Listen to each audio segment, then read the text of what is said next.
Hello, how's it going? Welcome back. We have the Schumacher Mi1 here. Some of you may have seen I did an unboxing video of this Mi1 that I got from eBay, and it's very, very neglected, very filthy, and is a bit broken in places.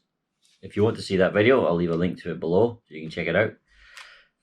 Today, or on this video, it might take several days, but on this video, we're going to fix it. The first thing it needs is actually a very good clean. One thing I didn't mention on the first video is when I unboxed it, is it did come with an instruction manual. So this allows me to, rather than just clean it as is and then fix it, I can strip it down to the component parts and give it a proper clean, each component at a time, and reassemble it clean. I mean, first of all, I'll need a brush, etc. That'll be fine. But before we get to that, I do have a box. This box has many parts from Schumacher directly, and I can't remember all what I ordered because it actually arrived a few weeks ago, and I've had other projects in the way. So today we're going to have a look, because I can remember a few of the things. Don't spill my coffee. Very shaky table. And yes, but we'll check it out.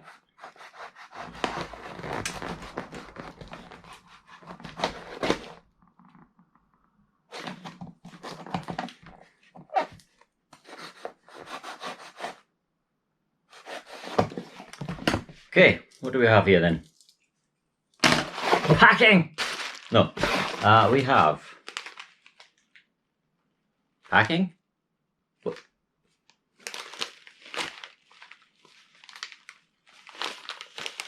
You got a bag of packing in the box. That's good. That's fine. We have a new front bumper.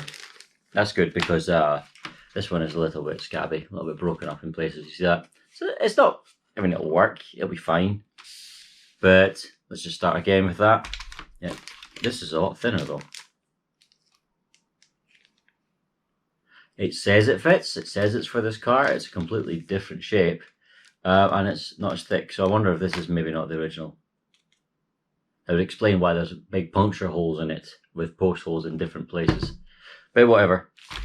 That's coming off. This is going on. Pulleys. Yeah, the pulleys were looking a bit naff in here. There's bits hanging off them. I just thought I would sort of replace most of the drive area of the car. You know, the drive belts, the spur, the pulleys. I certainly serviced the differentials. I don't think I did buy new differentials, but I bought enough stuff that allows me to get everything else done and then service the diffs. What is this? Anti-roll bar set. Now this is because the anti-roll bar mount on this side is missing. See that? This one has this little black plastic thing holding it on. This one doesn't. So the anti-roll bar isn't even attached on this side. It actually comes with anti-roll bars as well, but that's besides the point. We needed the mount. The only question is, has this stripped the arm? Will that not work? We'll find out.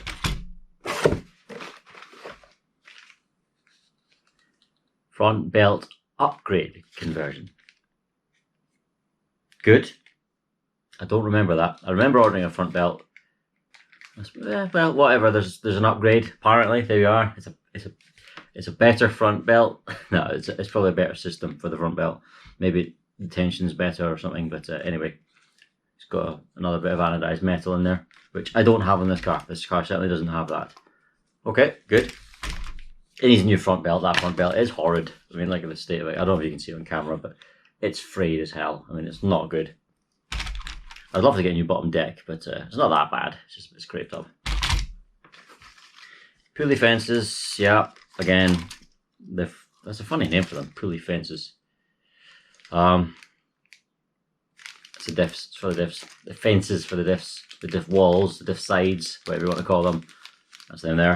They don't look too bad, but they were cheap. If I remember, I added them to the order because they were only a few quid putting together an order anyway.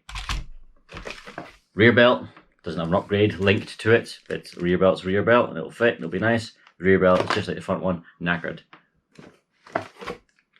And the spur, they call it a whisper gear. It's a spur gear.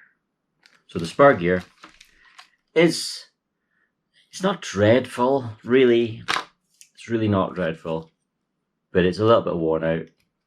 Probably more of a talking gear than a whisper gear. I wasn't happy with it. I would never be happy with it. So this is a direct replacement. This is the same one, in fact. And you can see the colour difference. That one is absolutely minging. We've got some parts here. Schumacher Mi1 decals, because I'm making a new body shell for it. We need some of that. Packing box. So there we are. Plenty of stuff to get on with. First thing we need to do is pick off some of this double-sided tape and then give the thing a brush. Yuck.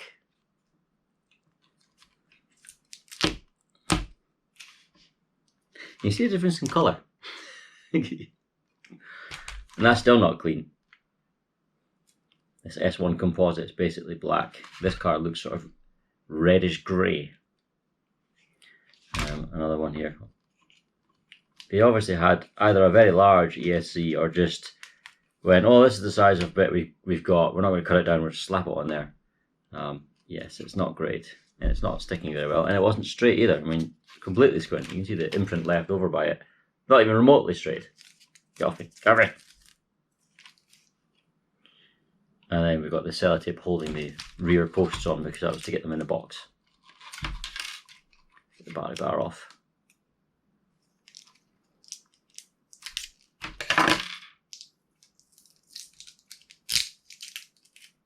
Didn't work. There we go.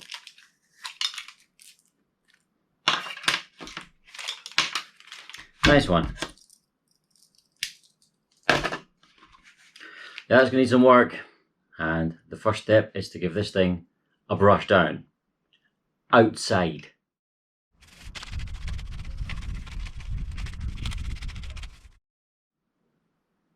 Right, well that didn't work nearly as well as I'd hoped. The brushing did very little. The dirt seems to be ingrained in this thing. See, still just the same. But that's okay, that's fine. We have lots of cotton buds, lots of kitchen roll, a couple of Tupperware tubs, and a bottle of isopropyl alcohol. So I'm going to strip this down, clean it with the alcohol, store it in the tubs. I'll put the alcohol in this tub, store it in that one, and hopefully we can get this thing nice and clean. I just hope I have the right size of torque driver, because this car, as pointed out last time, isn't made up of hex-shaped Allen key hardware. It's made up of Torx hardware, star shapes. I have these, which are part of a snap-on toolkit I've had since I was in my early to mid-teens, and I'm now in my mid-30s. I have never once used these, apart from trying to get a stripped hex, head screw out. So hopefully I have one of the right size, or this is going nowhere. But I guess the first thing to do is try. Let's take the top deck off. Annoyingly, it has flathead screws and it has Torx screws, and I'm sure somewhere it has hex hardware as well, just to really mess with you. Anyway, it's not that one. That one will do.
This has been washed since yesterday.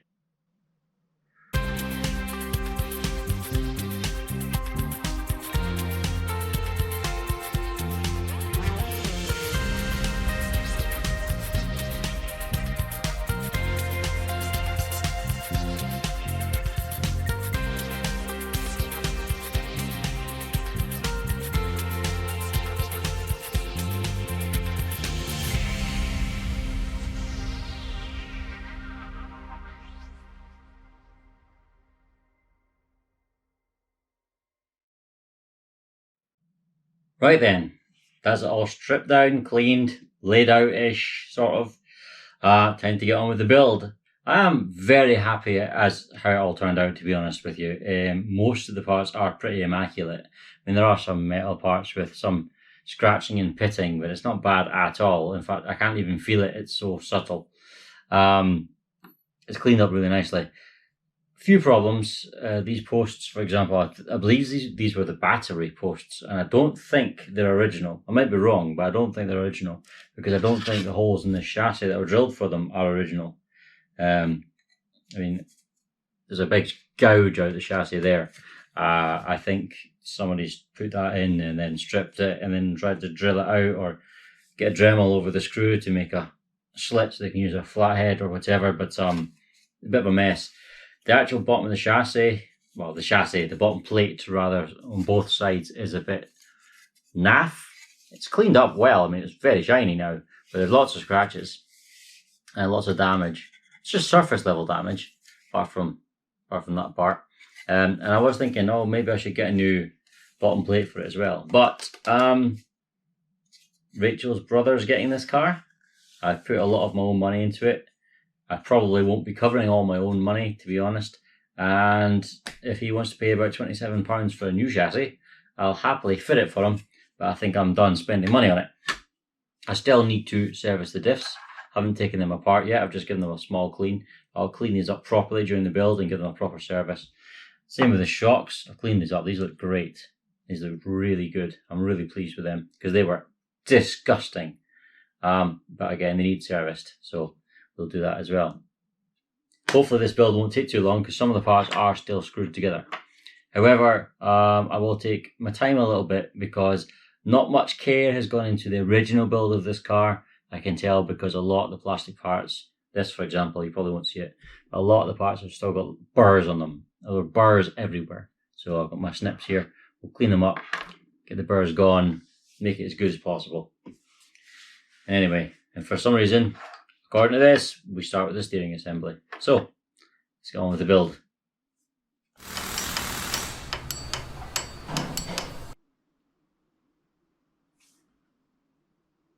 What do you think? What a difference. Not bad, right? Not bad. It's come up really, really well. The difference compared to what it was before is night and day. This thing was utterly filthy before. Just disgusting. And now it's shiny, it's clean, it looks good. Yeah, I'm really pleased with the difference. This should be a bit of a flying machine in the club that we're going to run it at. Quick refresh. The club that I started a few years ago, and we've not done it for a few years now, which was a touring car club just between friends, based roughly on the old BRCA 27-turn brushed stock motor rules. And all the cars there are either old cars, like my Team Lossy Triple XS or Matthew's Team Associated TC3, or more modern sort of budget entry-level club cars like Scott's 3 Racing Acura XI Sport. So anyway, this will fit right in. It'll be a flying machine in that context, in that sort of range of cars. There are things I really like about this car, and some things I'm not so sure about, and they're not so brilliant. This might seem quite redundant to sort of review-ish and give my thoughts on a car that's been out of production for many years, but for those of you who are interested, let me just go over some of the details I like and dislike about this thing. There are some really nice design features on this car. First of all, the rear adjustable toe links. Really good, because on my Team Lossy, for example, to adjust the rear toe, I've got to unbolt plastic blocks. I think I've upgraded to alloy now, but you slide them in, screw them on, slide them off to replace them, and it causes wear, and eventually the threads strip out. I've found that from experience. This will have none of that. Just a little spanner, boop, boop. The only downside to that is, of course, you need to make sure that each of these are absolutely identical, otherwise the toe per wheel is going to be different. But yeah, that's a really nice feature. Another really nice feature is how easy it is to engage and disengage the anti-roll bars. So they're here, they're mounted above. Again, on my Lossy, they're mounted below, and they sort of fit through a gap between the drive shaft and the bottom arm there and plug in, and they're a bit fiddly, and you've got to try and sort of get in there, and it's not so good. With these, you literally take that screw off, slide these off, and then the drive shaft, the anti-roll bar can just flap loose. It doesn't do anything then, it's just flap loose. And 2 screws, like 15 seconds, and you've completely disengaged it. You know, so which might be necessary, to be honest, because I don't think anti-roll bars are necessary for running on wood, indoor slippy floor. Not really. Speaking of, these are the tires running for indoor. I gave them these. These are actually, they came with my Lossy GRXS Type R when I bought it from America, just for using outdoor. If you want to use outdoor, I don't really like using exposed belt drive touring cars outside. I think just leads to stripped spurs and stuff. I don't really like it, but that's not up to me. You can use them if you like, just to make sure it doesn't use them outside. The shocks are another positive on this car. They're not technically incredible shocks. In terms of, you read the stats on paper, they don't have internal diaphragms or bleed valves, and they're not threaded for adjustable shock bodies or anything. So you got to pull these spacers and put them in to change the ride height and stuff. So again, they don't seem amazing, but this is all one piece. There's no cap on the top. You actually unscrew from the bottom, fill them up when they're upside down. All 4 of these were utterly pristine inside. 3 of them had oil. One of them was utterly dry, but they were all immaculate inside. You know, the oil looked brand new. They weren't filled enough. They were like half full at best, but they were all brand spanking new for oil. The dry one wasn't dry as in, oh, it sort of leaked and eventually it's all dried out. No. It was dry as in no one has put oil in the shock ever.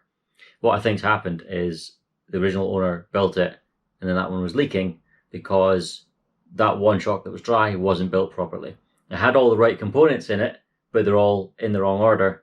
I don't know how they managed that, but it's now been done and it's sealed nicely. I know these shocks are good because these are the exact same shocks, albeit purple, as I have on my Tamiya TT01E. I have exactly the same Schumacher shocks, only they're red, but I never had a problem with them. But these are just, I can't believe they were so dry. I mean, even good shocks eventually leak. These were just nothing. They're really good. Really pleased with that. CVDs all around, I said that before. But one of the biggest things about this was the diff. Now, originally I wasn't too keen on the diffs on this car when I was working on them because they were a bit of a pig to work on. And actually Schumacher are quite guilty of reinventing the wheel now with their racing stuff. I don't know why they tend to go different. Sometimes it comes across as being for the sake of different. Maybe not. But anyway, the diffs are a bit weird because, you know, if it's a ball differential, which it is on both sides, and you've got that weird setup where this 2 belts run. I don't know why they've got the front belt running off the back diff, and it's weird, but anyway, the back one's twice as wide. With most ball diffs, you screws it together, screws the plates together. It not only adjusts the how much slip you've got, you know, how tight your diff is, but it also holds the diff together. Not so with these. With these, the adjustment screw can be completely close together and really tight, and it can still pull through because it actually can fit through the entire width of it and come out the other side. The adjustment screw is literally just for adjustment, and to hold it together you have a circlip which pinch together. I don't have circlip pliers, so it wasn't easy to get in and out, and that goes in and it stops things moving because the circlip's holding it all in. And also the sides to the diff, what do they call them? Fences, pulley fences, but it's the sides of the diff. They clip off and clip on, so they were kind of in there, but I managed to get them off. So they snap on, and that keeps the diff together, plus the circlip pushing it in. Put the circlip in, it's in one of the outdrives. It was annoying at first because I thought, well, what's the point in that? I mean, nobody else does that. Why are you doing it? But then when you think about it, the normal screw, and like for example, my Lossy again, I'll bring up my Lossy, it's from the same era. They were competing against each other, these 2 cars, or at least the original Mission was. This is an MI1, but the original Mission was out at the same time as the Lossy XXXS. The screw in my Lossy holds the diff together as well as adjusts the tension. So it does two jobs. And sometimes ball diffs can sort of start to work their way loose. I don't think it'll happen with this car because that screw is only doing the adjustment. It's not doing the holding together. The circlip and the sides of the diff are doing that. So it's only responsible for one job. And then there's a grub screw on the opposite side. So the screw goes on this way and a grub screw on the other side to lock the whole thing in place.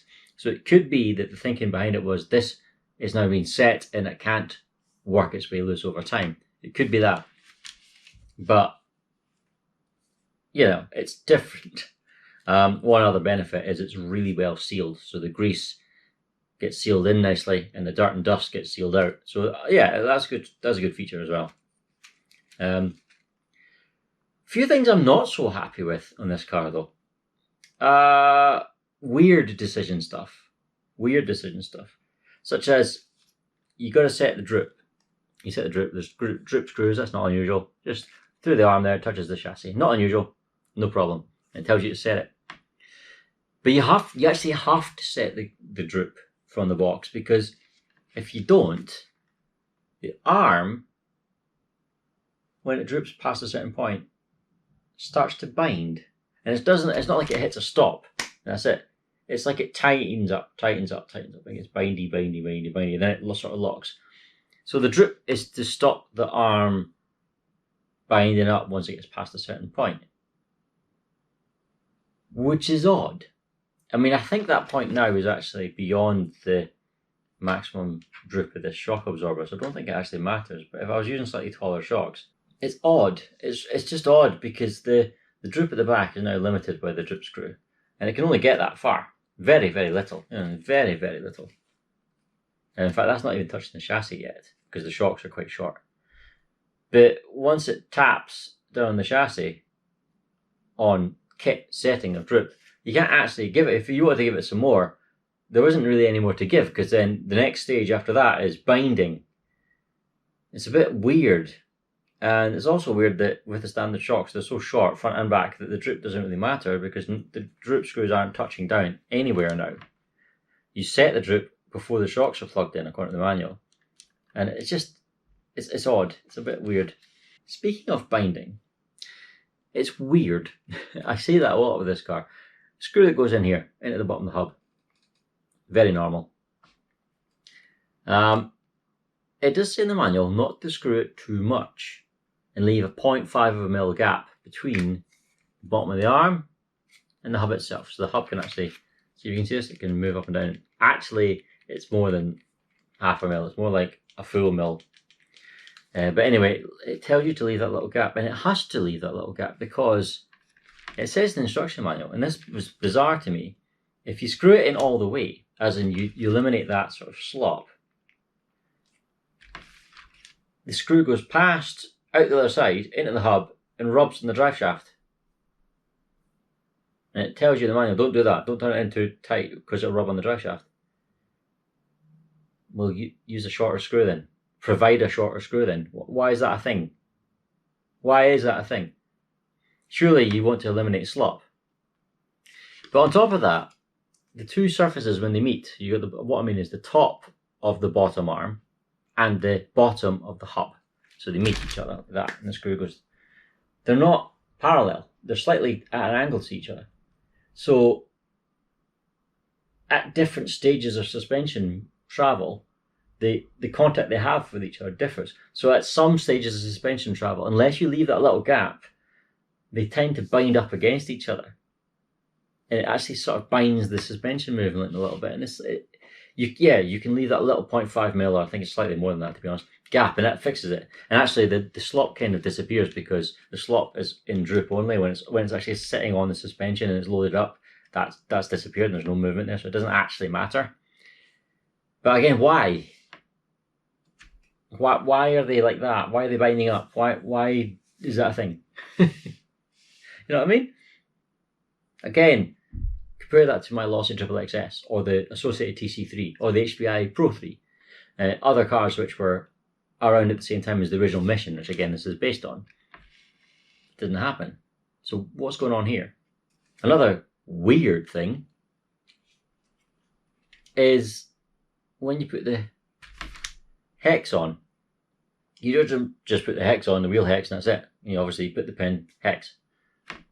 It's shim, conical washer, pin, hex, wheel, and then they insist on another washer again. Now, washers in that context, when you're trying to stack out the pin and all the rest of it on a wheel hex, is because they don't quite fit and you're trying to take up a bit of slop to stop it moving around.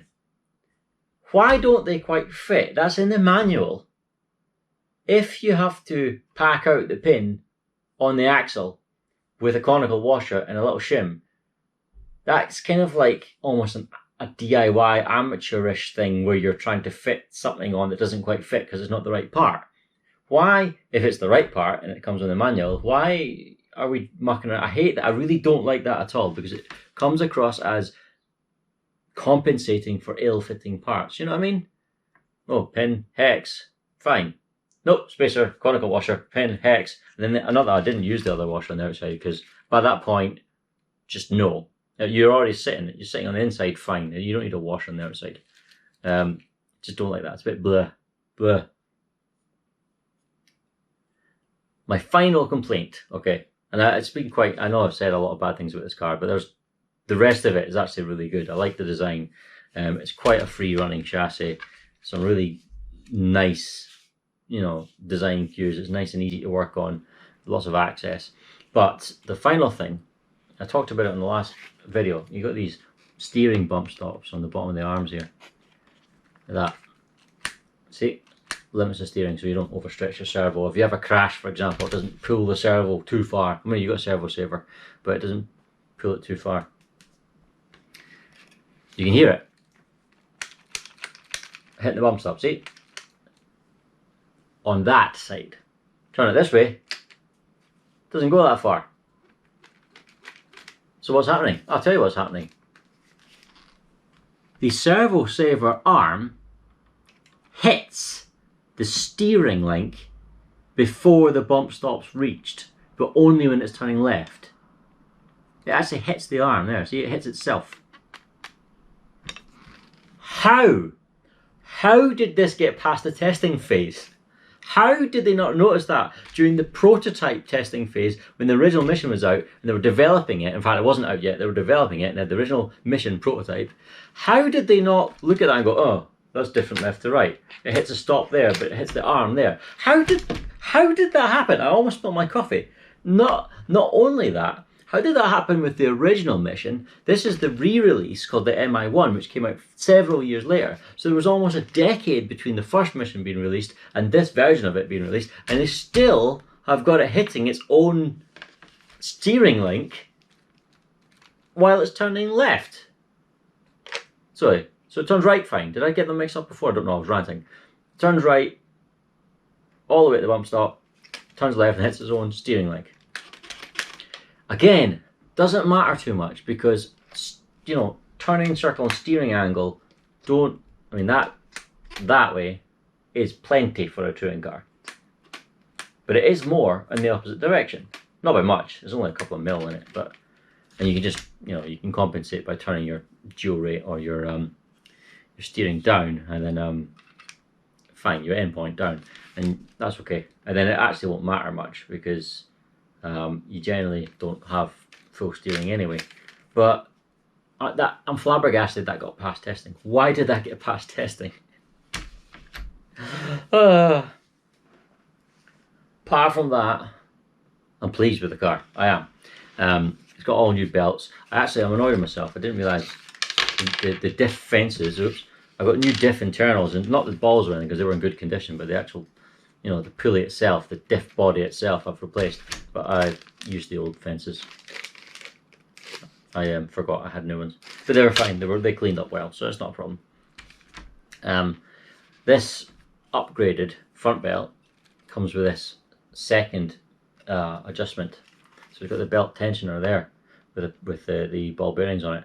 The original tensioner is down here, so it's beside where the motor plate is. It's on the motor plate, and the actual bearings is down here somewhere. So you can adjust the belt here. That's original, and then you've got this new part. I really like this new part more than I maybe should. I just really like it. I like it because it's really nicely machined. I like it because it's a little bit of sort of, bling's are all words, I don't like bling, but it's a little bit of, you know, a nice bit of metal which is asymmetrical. I like a little bit of asymmetry every now and again, not massively, but just when you go, oh, look at that bit, that stands out, it's cool looking. Also, the function of it, you know, when you have one tensioner here, for example, it's much closer to the, it doesn't go around the pulley here on the spur, it actually goes around the back diff, as I said.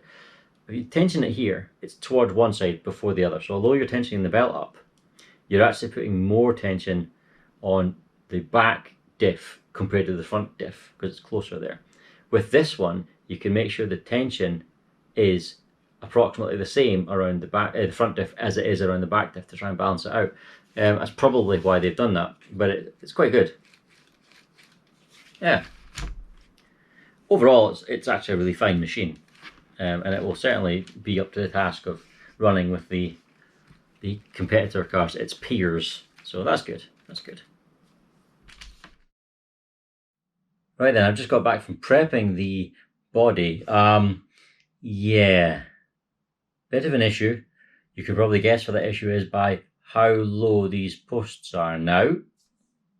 Anyway, you might notice I've used some Velcro on the battery here. Now, this thing comes with a battery strap, battery bar, and it also came with these two posts, which I don't think are Schumacher standard, but they might be. They might be like an add-on for fitting lipos. I don't know, but they went in there once and then there. It looks a bit DIY. I don't know. Anyway, the problem was the posts were slightly too far away from this battery, so this is quite a typical size. This is an Overlander, but it's a very typical size 2-cell hard case. And if you put the battery there, this can slide backwards and forwards quite a lot. So I was like, okay, there was about 6 mil, 5-6 mil. So it was rattling back and forwards, right? Screw that, I'll use some Velcro. And my plan was originally to have this over the top, but then this sort of floats above it because it was bowing out the Velcro, and it was actually not touching the battery and not doing anything. So you can keep these, and you can keep these spare. But in the meantime, this is absolutely solid. It's not going anywhere. So yeah, fine. Just use the Velcro. This was back in the day when nickel metal hydride batteries offset the weight of the motor, speed controller and receiver and servo. But lipos are lighter, so goodness knows, it might just be slightly weighted towards this side, but what can you do? That's how it is. Speaking of ESC, etc., I have the equipment here and here. This is the motor, as I said, 27 turn brushed. That's what we're going for. At least in the meantime, eventually we'll go brushless, 13.5. But this is a PTK2 Pro, which is a Trinity. It was one of the best 27 turn stock motors on the market, superseded by the Revenge of the Monster Pro, which was, well, the Revenge of the Monster, then the Revenge of the Monster Pro, which was the best 27 turn brush motor in the market. So this is kind of the predecessor to it. It's still very fast. There's very little difference between them. Very good motor. Really, really good motor. Revs like a nutter. It's good. The servo, I've gone for a Core RC. It's a 4012. Very, very light, very plastic servo. It's not, you wouldn't have this in a truck or whatever. Only 4 kilograms of torque, but that'll be more than enough. It's a touring car. It's very light. It's always going to be moving at high speed when you're turning. You're never going to be sitting trying to climb something while not moving forward. Yeah, it'll be absolutely adequate, and it's mostly going to be on slippy floor. I mean, I ran the old sort of ACOMs or the old Futaba plastic geared things for years and never had an issue. So yeah, it's not a problem at all. It's certainly faster than the old ones I used to use. Not the standard servo horn. I noticed it's a huge thing. I don't know where that came from, but it's not the standard one. So I might need to do some adjusting back and forwards. But let's see. Just out of interest, well, I need to muck around with it. Nah, it's miles off. It's miles off, like squinty. So I'll need to do some jiggery pokery with that. Speed controller, classic Hobbywing 1060. Nothing wrong with this speed controller. It's not like the, you know, zero motor limit brush motors I used to use back in the day, which had 100% MOSFETs only forward. This is a forward and reverse speedo. So it's 60 amps, more than enough for a 27 turn brushed motor. Has the jumper to change from forward only or forward brake, and it also, well, forward reverse, forward brake reverse, or forward only. And it also has LiPo and nickel metal hydride mode. You can just select on the jumper. So it's actually a perfectly good motor for this sort of thing. Quite small, quite light. Yeah, good. And they're good motors. They are good. ESCs, they are good. And for the radial gear, I gave him an option of steering wheel and trigger or sticks. He was humming and hawing. He decided to try sticks because if he didn't like them, I can always swap out for steering, because I like sticks anyway. I like them better than trigger and steering wheel. So if he doesn't like it, we can always swap over. I don't think he's younger than me, from a generation that grew up playing computer games, so chances are he'll have no problem adapting to it. I've never seen one of these. This is the Absolima SR2S. Quite a big chunky boy. What has it got? Steering and throttle trims. What's that for? Because that's obviously... Oh, maybe they use the same case for flight one, because you can see it is designed to have up and down movement on that one, and side to side movement on that one, because I can see the markings on the front of the case. Yeah, so this case is reused. I'm not sure why that's there though. Maybe it could be unlocked, I don't know. But what it has is got steering dual rate. Well, it says dual rate. Yeah, it's dual rate. It's got steering dual rate there. Steering trim there, throttle trim there. So yeah, these move around. I'm guessing they're redundant, utterly redundant. Steering throttle reverse. It's fine. It's absolutely fine. Bit of a chunky boy, but it's fine. Rachel's brother's got quite big hands. Damn it. 8 AA's. I was hoping it was going to be 4. And that is a mark against it. However, it'll last a while, and it'll have some satisfying heft in the hand, so maybe that's a good thing. I don't think you can. No, you can't set the trigger or the throttle stick back the way I like it, but whatever. It'll be absolutely fine. Just need to get this centered and then stick down the speed controller. We'll all be good. Fit the motor. Need to find some motor screws and washers, etc. And a pinion. Very high revvy motor, not very much torque. So pretty small pinion, looking at 20. I used to run 17 or 18 tooth in the old Hall, sometimes 19. The Monster, Revenge of the Monster Pro was even less torque with even more RPMs. You probably go a couple of teeth above that. Plus we're going to try and look for a bigger Hall. So 20 or 21 tooth might be about right for this. Wouldn't be very quick if you took it outside. It would max out very quickly, but it'll accelerate like it's shot out of a cannon. So that's good. And let's crack on.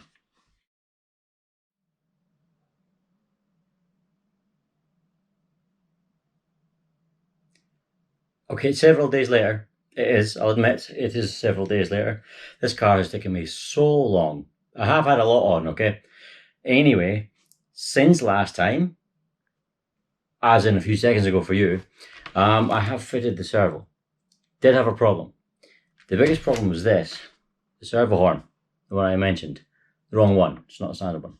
The issue was trying to get this servo arm straight and level, and also absolutely vertical, you know, without any diagonal movement in it whatsoever. As it was on this servo horn, it was neither of those things. It was sitting at an angle, and it was also not the same this or this, I can't remember. So I fiddled around and tried to get it to go straight. Problem was I don't have a ball link, here you go, long enough, because it was too short. It needed to be further that way. Eventually, I thought it was quite a good idea. Eventually, I cut the servo mounting tabs, the bottom on both sides, which allowed me to mount the servo behind the servo posts, not in front. So bring the whole servo inboard more. And that lined it up absolutely perfectly. Not to mention it slightly, ever so slightly, compensated for the fact that there's a lot less weight now down one side than this car is designed for, because I'm using a LiPo rather than nickel metal hydride. So putting the weight slightly more inboard, you know, very, very slight, but you know, every little bit helps. And then screwed it all in. It was all perfect until it came to tightening this. And I found out that this servo horn is stripped. So that's useless. I tried many things, tried many different horns. None of them were big enough, none of them were right size, until I stumbled across these. Are a packet of a few of these massively overkill alloy servo horns. This is the exact one I use, different color, but the exact one I use on my G-Made Komodo rock crawler, possibly the Venture as well, actually, with 25 kilo servos, as opposed to whatever this is, 4 or something. But I managed to get it absolutely perfect. So there we are, spot on. The next thing I really need to do is mount the remaining electronics. Got the motor here, hoping it'll be good. It's an awesome motor, the old P2K2 Pro. And I also found this old alloy heatsink, motor heatsink, and it's the perfect hue, the perfect color for this car. The purple is an exact match. Makes me wonder if this is maybe a Schumacher heatsink is the word. Yeah. So anyway, let's get us all mounted up. First thing I need to do is remove the battery. Speaking of the battery, I've changed the mounting position again. The way I had it before, the Velcro was actually kind of flopping around underneath. Even if you tried to tighten it, it did bow out a little bit like that. Not as much as that, obviously, but it bowed out like that. And it was touching the ground, which stopped the suspension leaning in one direction rather than the other. So I've got rid of that. And actually, this is just as solid, if not more so. So I'm happy with that. But we do need to remove it right now. Right, there's a problem. Okay, so here's the thing. My GoPro Hero 8 Black overheats badly, okay? And when you're recording inside, quite quickly, within maybe 10, 15, 20 minutes, something like that, it gets so hot that it'll shut off. In fact, the battery inside gets so hot you can barely touch it. It's probably quite bad, to be honest. Anyway, that's what happened here. Now, usually, it shuts off, no harm done to the footage, and then you just wait for it to cool start again. This time, for some reason, the footage got scrambled. So from this point onwards, it jumps around like a crazy thing. I'm really sorry, I don't know why it's done that. But it has, and the footage is knackered. But you can still get your information, it's just not a very nice viewing experience, so I do apologise. Anyway, try and enjoy it. Hopefully the car, when you see it, it'll be worth it. Cheers. How the heck do you adjust the pinion on a Schumacher Mi1? From the top? Maybe? The belt's in the way. From the top, I guess. Well, the spur gear sort of wanders around a little bit, tiny amount, typical. None of them are ever absolutely central, not that I've come across anyway. It does tend to wobble ever so slightly. So in one part of the movement, slightly tighter up against the pinion, but the rest of it's nice and loose, a little bit of backlash. So it should be good. Shouldn't be too much friction. It'll bed in slightly anyway. Lack of space a little bit, because back in the day the receivers were a bit taller. They had a bit of a sidewall to them, and you would mount them sideways on this car according to the instructions, but you can't mount this on the side because there's nothing to it. I mean, it stays there now, but not under movement. So I'll see how close I can get the speed controller to the motor, and we'll work from there. Should be okay. Oh, so much space, all of the space. So much space I could sell some space. Right. Fine. Lovely. Yeah. Perfecto. Absolutely spot on. And I tuck the aerial in somehow. Can I tuck it in without having to unbolt the servo again? Because the back of the servo mount is the aerial tube holder. Not that I'm going to use an aerial tube, 2.4 GHz system, there's no need. But getting the aerial cable, the aerial itself, tucked away, it's always a good thing. Yep, we got it. Oh, we got it. Yep, good. Spot on. There it is. Nice. Okay. Look at that for neat. I mean, obviously not the cables, but the install. Now, the receiver's not quite low enough for me to mount the switch on the side of the speed controller. So I'm going to have to do something about the switch. That's not a problem. Not a problem. We can always tidy up the cablings off camera. That's not an issue. So let's plug that in. And plug this in. It'd be nice if the motor wires were the right way around from the start. So, you know, obviously some chassis require the motor to spin clockwise and some anti-clockwise, just because the cables are the same color. So it would be nice if they stayed the same color. So yellow into yellow, blue into blue, and we'll see.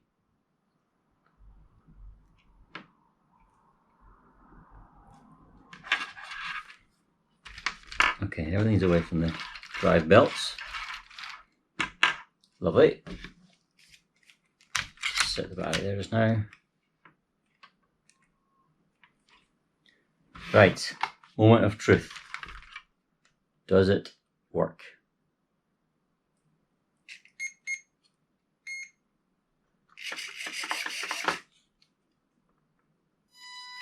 And it's forward, nice.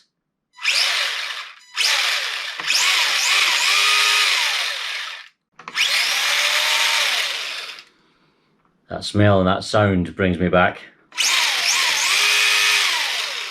You can hear a little bit, there is a little bit of bind, like I said, at one point of the spur. So it's not quite as sweet sounding as it will get when it beds in, but it's pretty good.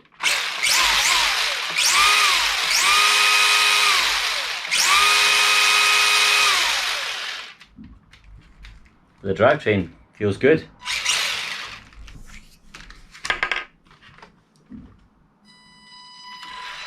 Yep, feels good. I will do the little finishing touches off camera.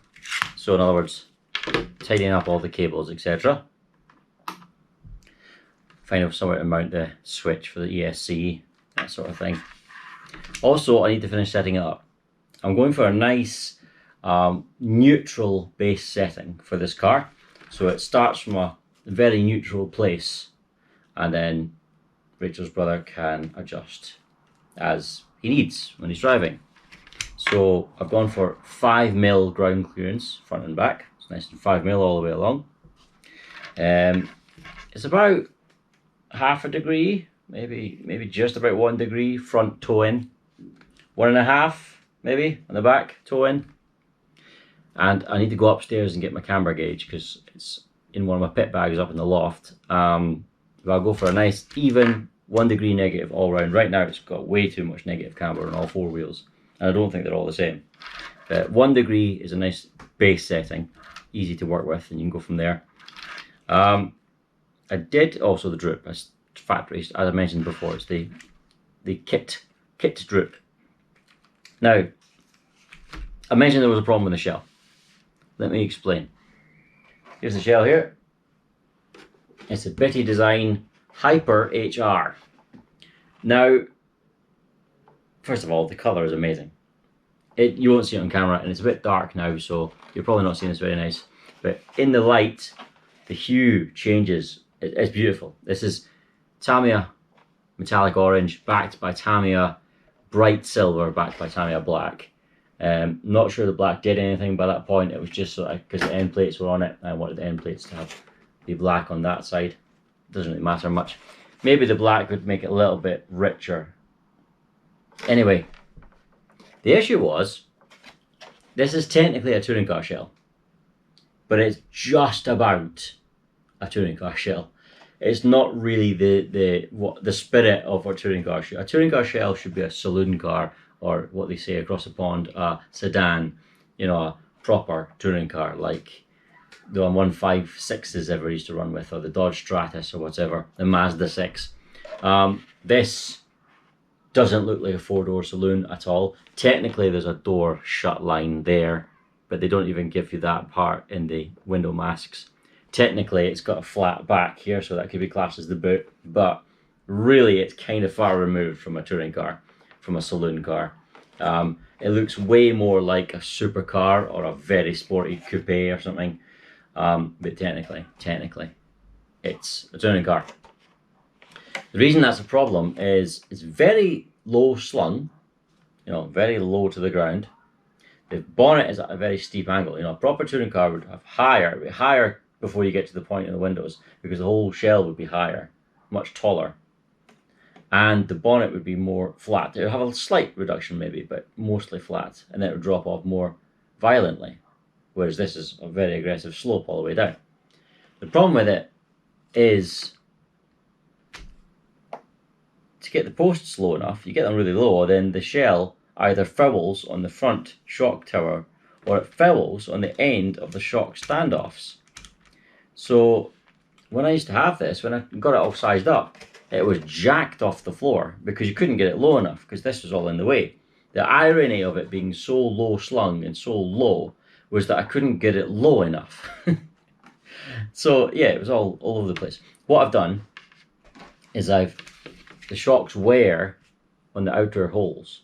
I put them on the second innermost holes now, so that the mounting points slope downwards. So now it's clearing the shock standoffs, and that's actually just about touching the shock tower. There's like 0.5 mil, so you can touch the shell and it immediately hits the shock tower, but it is mostly on the posts, not on the tower. But it does limit the setup a little bit because I can't go all the way out to make it more steery at the front, for example, without raising the shell like a Land Rover. So we'll have to work around that when we start to drive the car and see how it feels, but there's other things you can do. You can still play around with, I still move it in one, or I'll probably get away with moving it out one. Still play around with the back one, so you still play around the toe, the camber, the droop, all the rest of that. But anyway, there we are. However, it is now sitting really nicely. And that sits pretty damn good. Pretty damn good. Maybe you would probably want it maybe there or something. But I can't do that. I can't do that any lower, and it's just going to hit the shock tower. Anyway, yeah. Besides, I've got it leaning a bit. Got it nice and soft to generate grip on the slippy floor.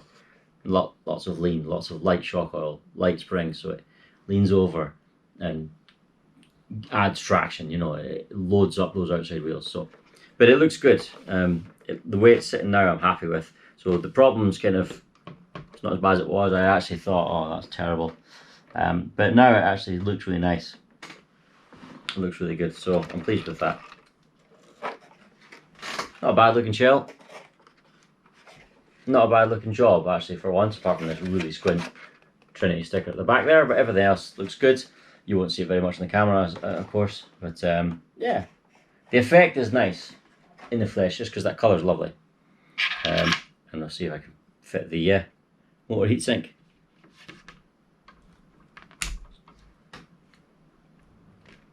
Try not to block the vents on the motor because it kind of defeats the purpose of a heatsink if you're blocking the cooling vents. That's old school. That's so old school. Brushed motor, sticky uppy. Keep forgetting the name of it. Heatsink, that's the word. I keep forgetting the name of it. Yeah, looks good. Quite pleased with it. I'm sure that Rachel will probably be pleased with it. I'm going to tidy it all up off camera. And I hope you enjoy it. Hope you enjoyed the video. Hope you like what you see. And thank you for watching. Take care. And I'll see you later. Bye bye.